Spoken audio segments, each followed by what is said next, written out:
होली की आत्मा। बचपन से शहर में रहने वाला मनोज इस साल होली की छुट्टियों में अपने गांव दुर्गापुर वापस आता है, जहां उसे देख पूरा गांव खुशी से झूम उठता है। जब गया था तब इतना सा था और अब देखो कितना बड़ा हो गया है। हाँ सरपंच जी, जब मैं गया था तब आप भी बहुत जवान थे और अब देखो कितने बूढ़े हो गए हैं आप। चलो चलो बढ़िया है। बच्चा घर वापस आ गया। इसी खुशी में आज रात पार्टी होगी। क्या बात है, गांव में भी पार्टियां होने लगी। वैसे अगर पार्टी की बात है तो आज क्यों सीधा होली पार्टी करते हैं। होली पार्टी की बात सुन चहल पहल में अचानक सन्नाटा छा जाता है, जिसे देख मनोज को कुछ अजीब लगता है। लेकिन तभी सरपंच बात पलट देता है। अब बहुत देर हो गई, चलो सब अपने घर चलो, पार्टी के बारे में कल सोचेंगे। मनोज भी मम्मी पापा के साथ घर आ जाता है, पर होली पार्टी और उस पर पूरे गांव की खामोशी वाली बात अभी तक उसके जहन से निकलती नहीं। पापा, होली पार्टी की बात पर सब चुप क्यों हो गए थे? अरे होगी उनकी कोई अपनी बात। मुझे गांव की पंचायत ही थोड़ी पता है। थक गया हूँ, चलो सो जाते हैं, कल बात करते हैं। पापा की बात मानते हुए मनोज भी सोने चला जाता है। आज तो छुपा लिया, लेकिन हफ्ते बाद जब होली का दिन आएगा तब इसे कैसे रोकोगे? अगली सुबह सूरज के साथ ही मनोज भी गांव घूमने निकल जाता है, जिस पर रास्ते में उसे अपनी ही उम्र के कुछ लड़के भी मिलते हैं, जिनसे दोस्ती कर अब वो उनके साथ घूमने लगता है। इसी तरह कुछ दिन बीत जाते हैं और होली नजदीक आने लगती है। दोस्तों, होली में 4 दिन ही बचे हैं, पर गांव में उसकी कोई तैयारियां क्यों नहीं दिख रही? क्योंकि यहाँ होली नहीं मनाई जाती। अरे पर ऐसा क्यों? वो राजा भूषण। अरे तुम 4 दिन के लिए आए हो, क्या इतना सोच रहे हो?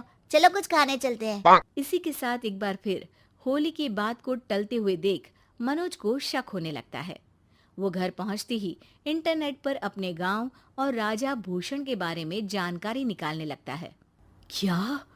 मुझे आज तक ये नहीं पता था। ऐसा कैसे? किसी ने मुझे कुछ बताया क्यों नहीं?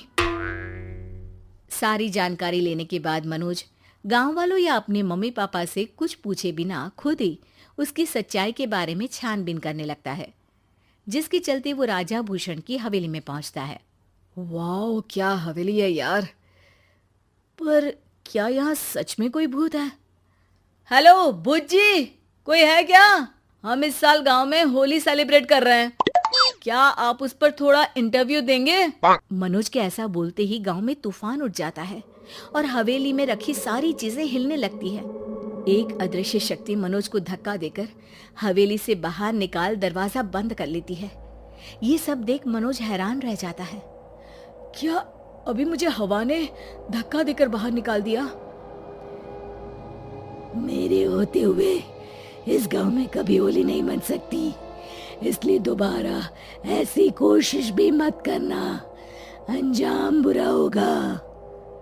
आवाज सुन मनोज हैरानी से इधर उधर देखने लगता है, पर उसे कोई दिखाई नहीं देता। वो गांव वापस आ जाता है, जहां तूफान की वजह से सब कुछ तहस महस हो चुका होता है। आखिर ये तूफान आया कैसे? ना ऐसा कोई मौसम था और ना ही हमने होली का त्योहार मनाने की बात की थी। सरपंच की बात पर कोई रिएक्शन दिए बिना मनोज चुपचाप अपने घर चला जाता है। इस तरह देखते ही देखते होली का दिन भी आ जाता है और मनोज रंग लेकर गांव में निकल जाता है, लेकिन गांव पूरी तरह खाली होता है। अरे त्योहार का दिन है, धूमधाम की जगह मातम क्यों मनाया हुआ है? मनोज की आवाज सुन सब अपने घर की खिड़कियां खोल के घर के अंदर से ही उसे वापस जाने के लिए कहने लगते हैं, पर वो किसी की नहीं सुनता। तुझे पहले भी समझाया था, अगर होली खेलने की कोशिश भी की तो अच्छा नहीं होगा। अरे बात मान लो बेटा, तुम्हें सच नहीं पता। मुझे सब पता है। सालों पहले इस राजा ने एक अंधविश्वास फैलाया और आप लोग आज तक उसे मानते आ रहे हो। अरे बेटा, जब तुम पैदा भी नहीं हुए थे उससे भी बहुत पहले से इस गांव पर होली का श्राप है। अगर गांव में होली का त्योहार मनाया जाता है तो प्रलय आना पक्की बात होती है।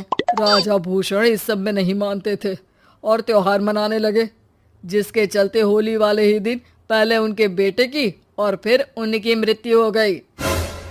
तभी से गांव की रक्षा के लिए उनकी आत्मा उस हवेली में रह रही है। सबकी बातें सुन मनोज उलझन में पड़ जाता है।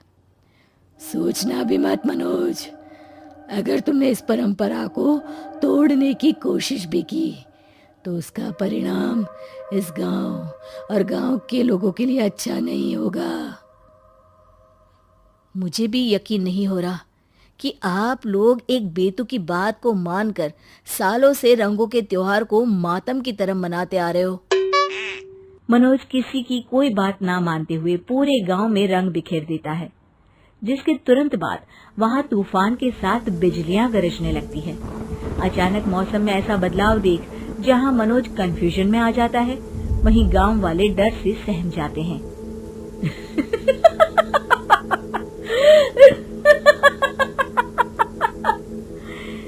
इस लड़के ने हमारे जैसे सिर्फ अपने स्वार्थ के लिए नहीं बल्कि पूरे गांव की खुशियों के लिए यहाँ होली मनाई है, जिस वजह से अब इस गांव पर होली का श्राप टूटता है।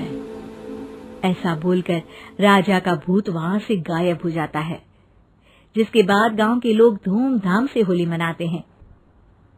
खुशियों के रंग गांव में बिखरे ही होते हैं कि अगली सुबह अचानक मनोज कहीं गायब हो जाता है और एक बार फिर गांव में होली का नया राज शुरू हो जाता है।